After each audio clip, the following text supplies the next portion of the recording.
Mon cadeau. Ce qu'il faut dire de fadaise pour voir enfin du fond de son lit un soutien-gorge sur une chaise, une paire de bas sur un tapis. Nous les coureurs impénitents, nous les dons juges, nous les dons juants. Mais chaque fois que l'on renifle la piste fraîche du jupon, un baiser pour une gifle, sans hésiter nous repartons. La main frôleuse et l'œil luisant, nous les dons juges, nous les dons juants. Le seul problème qu'on se pose, c'est de séparer en deux portions 55 kilos de chair rose, de 55 grammes de nylon. C'est pas toujours un jeu d'enfant pour un don juge, pour un don julant. Le mannequin, la manucure, la dactylo, le tête de l'air, tout est bon pour notre pâture. Le fruit soit mûr, qu'il soit vert, Bocolicoque appelle dans, nous les dons juges, nous les dons juants. Mais il arrive que le cœur s'accroche aux épines d'une jolie fleur, ou qu'elle nous mette dans sa poche sous son mouchoir trempé de pleurs. C'est le danger le plus fréquent pour un don juge, pour un don juant. Nous les coureurs du tour de taille, tous les gros croqueurs de souris, au talent libre et de bataille, viens marcher vers la mairie. Ainsi, vous avez bien compris. Des bougies partout, des lumières, beaucoup de lumière. Enfin, que tout soit pour le mieux. Oh oui, je les adore, moi, les lumières. C'est étonnant comme cela sied à mon visage. Eh bien, mais savez-vous, madame, que vous êtes tout simplement ravissante. Ce costume vous va à ravir. Et je me trompe fort, ou bien vous allez faire encore quelques nouvelles conquêtes. Toutes ces dames vont être furieuses. C'est si jaloux, les femmes. Quant à ces messieurs, par exemple, eh bien, franchement, il y a des moments où je comprends les hommes. 8h15. Allons, j'ai encore devant moi 1 heure. Une grande heure d'ennui.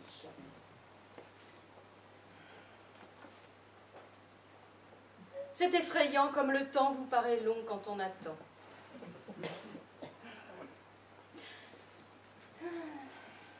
Malgré moi, je me sens anxieuse, énervée.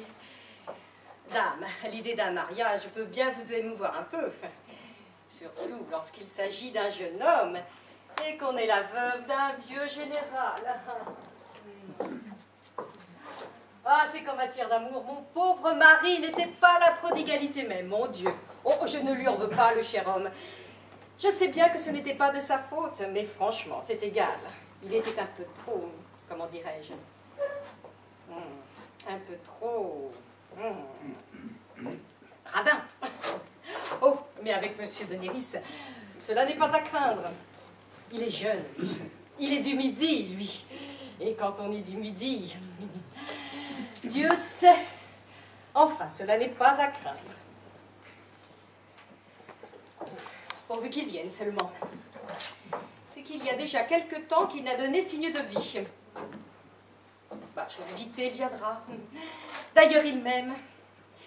Il a l'intention de m'épouser, j'en suis sûre. Il profitera de cette soirée pour...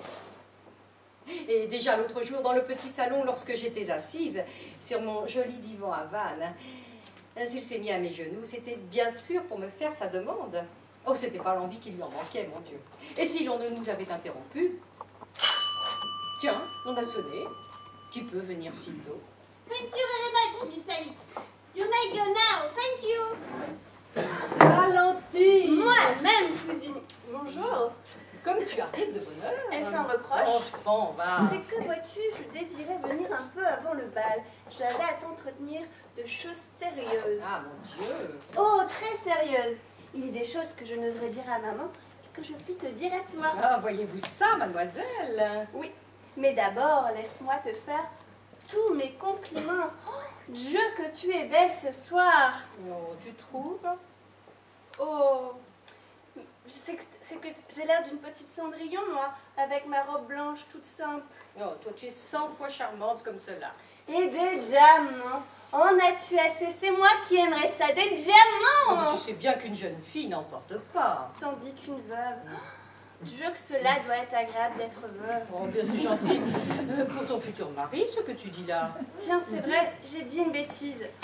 C'est plus fort que moi. Ou bien je ne dis rien du tout, et alors je deviens bête, de peur de dire des bêtises. Pauvre enfant. Aussi, je te l'ai dit, je compte sur toi pour me donner quelques conseils. Ah, d'abord, quand un jeune homme vous parle, qu'est-ce qu'il faut faire? Moi, je suis toujours très embarrassée. Tiens, ton dernier bal, Monsieur de Mercourt est venu à moi. Il m'a dit comme cela: oh, mademoiselle, vous êtes vraiment charmante. Sais-tu ce que je lui ai répondu? Non. Vous aussi. Il a cru que je me moquais de lui et il est parti. Voilà ce que c'est que l'innocence. Oh oui, l'innocence. Voilà une vertu que j'admire beaucoup chez les autres, que je voudrais en savoir autant que toi. Oh, Valentine. Encore une bêtise, tu vois, c'est plus fort que moi. Aussi, il faut absolument que tu me dises. Non, mais pardon, mais d'abord, de quoi s'agit-il? C'est que c'est très difficile à expliquer. Il s'agit de... Tu rougis, tu baisses les yeux. Je comprends. C'est un jeune homme. Comment le sais-tu? Est-ce que je n'ai pas été jeune fille, moi? Est-ce que je n'ai pas rougi, moi, dans le temps? Va, ma chère petite, je ne m'y trompe pas. Eh bien oui, là, c'est un jeune homme. Je le savais bien. Et il se nomme? Ah, ça, je te le dirai plus tard. Du mystère, c'est parfait. Est-il bien au moins? Lui, oh, très bien. Très bien, tu me le montreras. Tu le verras ce soir et tu me diras alors si j'ai bon goût. Ah, tiens, vraiment, Valentine, tu m'amuses. Et il t'aime? Oh oui, il m'aime. Il m'a même dit l'autre jour qu'il serait bien heureux si je consentais à l'épouser. Oh, ce n'est pas une preuve. Oh, mais pour lui, c'est sérieux.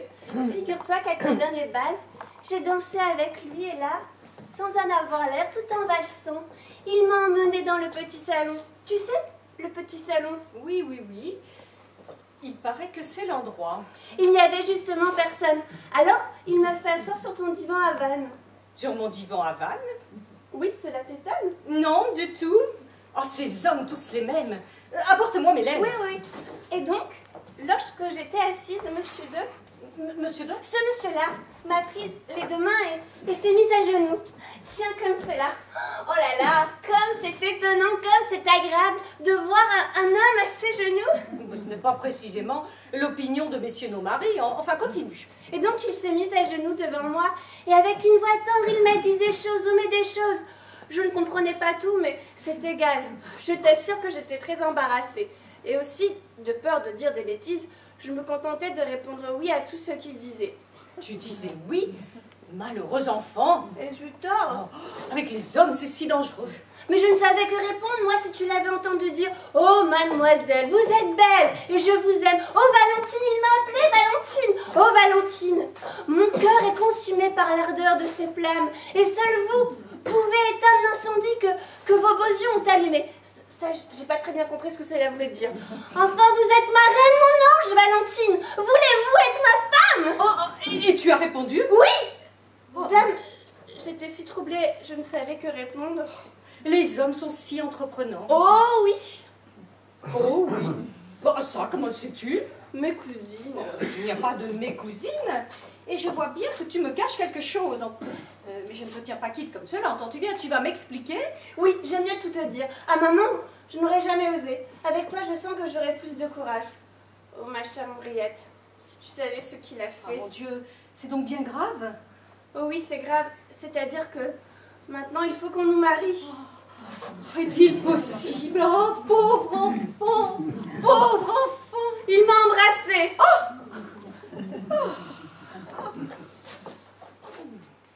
Oh, tu m'avais fait peur. Tu ne trouves donc cela pas grave, toi? Oh, ma pauvre chérie,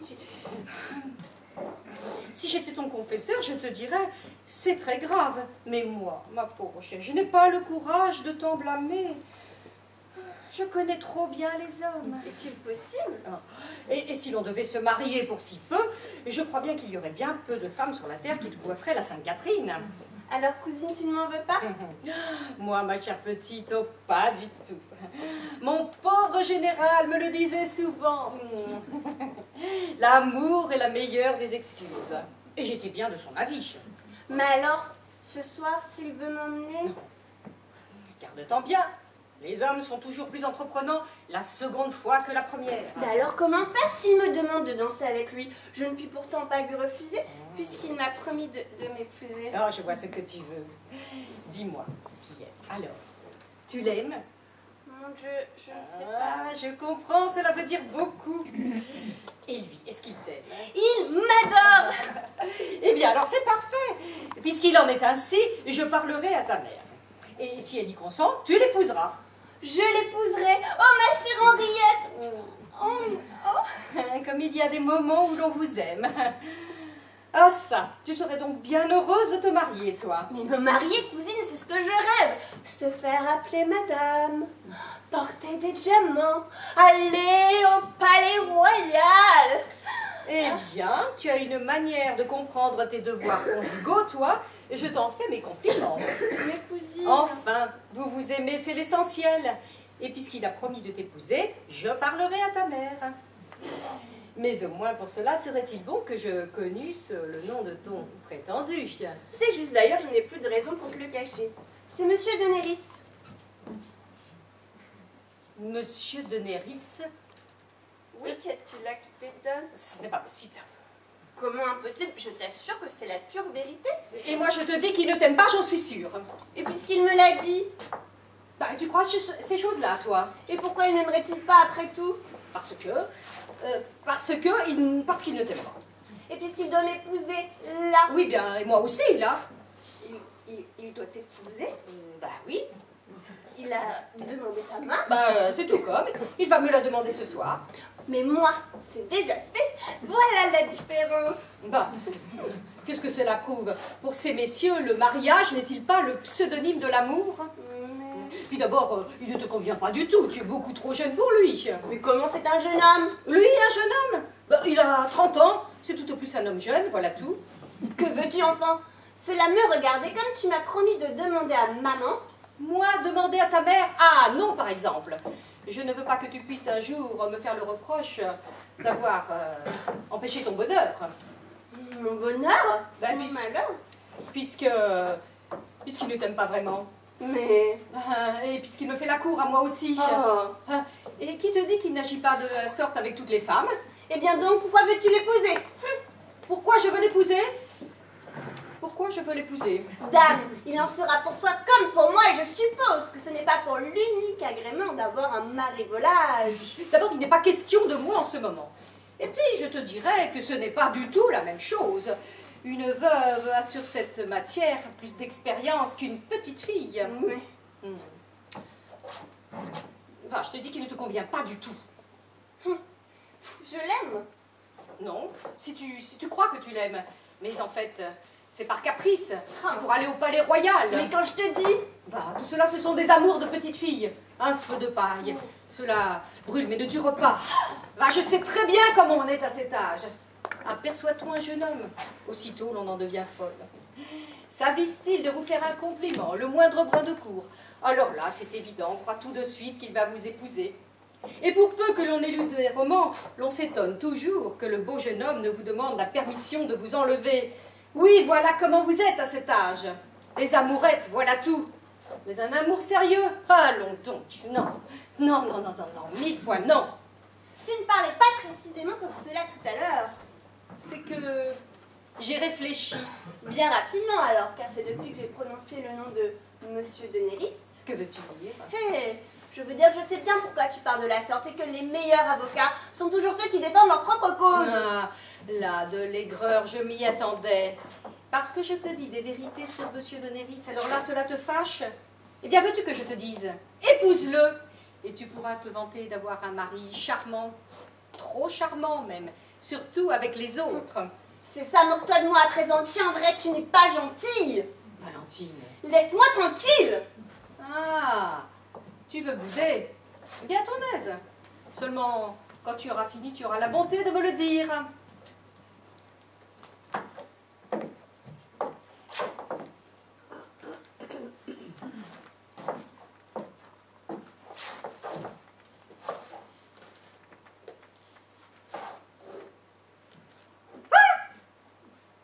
Que vois-je?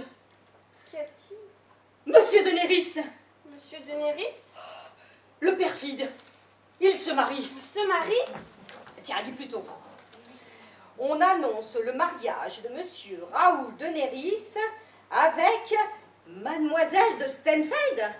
Oh, cette toute charmante personne, toute charmante, est-il possible? Elle louche. Cette toute charmante personne apporte à son époux la jolie dot de 200 000 livres de rente. Hâtons-nous de dire que monsieur de Néris, qui est un galant homme, lui, qui est un galant homme, n'a vu dans ce mariage qu'un mariage d'amour. Oh, le traître! Qui aurait jamais pu s'attendre à cela? Oh, les hommes, les voilà bien. Et il disait qu'il m'aimait. Ah non, vraiment, ils ne valent pas la corde pour les pendre. Et c'est là l'homme que tu voulais épouser. Et tu crois que je t'aurais laissé faire cette bêtise? Ah non, par exemple. Hélas, cousine. Ah, tu pousses des soupirs à présent et tu me dis hélas, cousine. Mais tout à l'heure, lorsque je cherchais à te dissuader de ce mariage, lorsque je te disais que tu faisais une sottise, tu te fâchais et tu m'en voulais, j'en suis sûre, de prendre ainsi ton intérêt contre toi-même. Eh bien, tu reconnais à présent combien j'avais raison. Mais non, tu ne voulais rien entendre. Et si je t'avais écouté, j'aurais été moi, j'aurais participé moi à ton malheur futur. Ah tiens, vraiment, Valentine, tu ne mérites pas qu'on te plaigne. Tu me fais de la peine, Henriette. Ça t'apprendra à m'écouter à l'avenir. Hélas, cousine, comment pouvais-je savoir? Ah, c'est vrai. Moi aussi, je m'y étais laissé prendre. Oh, mais va maintenant, je ne le regrette pas. Ni moi non plus, certes. Et pourtant, je ne sais pas. Il me semble que cela me fasse quelque chose. Que vois-je? Mais tu pleures? Moi? Non, cousine. Oh, enfant, non. À quoi bon me cacher tes pleurs? Ah, tu n'as pas à en rougir, va. La honte n'est pas pour celui qui les verse, mais pour celui qui les fait couler. N'importe, cousine, je ne pleurais pas. Et ces larmes, ils ne les méritent pas. Oh, c'est vrai, tu n'as pas été heureuse pour ton premier amour. Mais qu'une chose te console. Dis-toi que tu aurais pu être plus malheureuse encore en devenant sa femme. C'est juste, cousine. Aussi, je ne peux plus penser à lui. Et je l'oublierai, je te le promets. C'est ce que tu feras de mieux, fillette. Et je le haïrai. Oh, cela garde-t'en bien. Tu l'adorerais. Moi, l'adorer? Oui, toi, tout comme une autre, va. Nous sommes toutes les mêmes, nous autres femmes. Aussi, ne cherche pas à le haïr. N'essaie même pas de le juger. Car si ta douleur le condamnait, ton amour trouverait encore une excuse pour le justifier. Oublie-le. Et quand l'oubli sera peu à peu entré dans ton cœur, quand l'amour ne sera plus là pour excuser cet homme, alors tu verras combien tu le mépriseras et comme tu remercieras le ciel des pleurs qu'il t'aura fait couler. Oh, ma chère Henriette, tu es bonne, toi. Tu cherches à me consoler, tu ne veux pas que je pleure. Mais certainement non, je ne veux pas que tu pleures. Et que diraient nos invités s'ils te voyaient de la sorte? Je veux au contraire que tu sois gaie, que tu ris, que tu danses, que tu t'amuses, enfin. Allons, fillette, embrasse-moi. Et maintenant, mademoiselle de Stenfeld, vous pouvez épouser notre futur.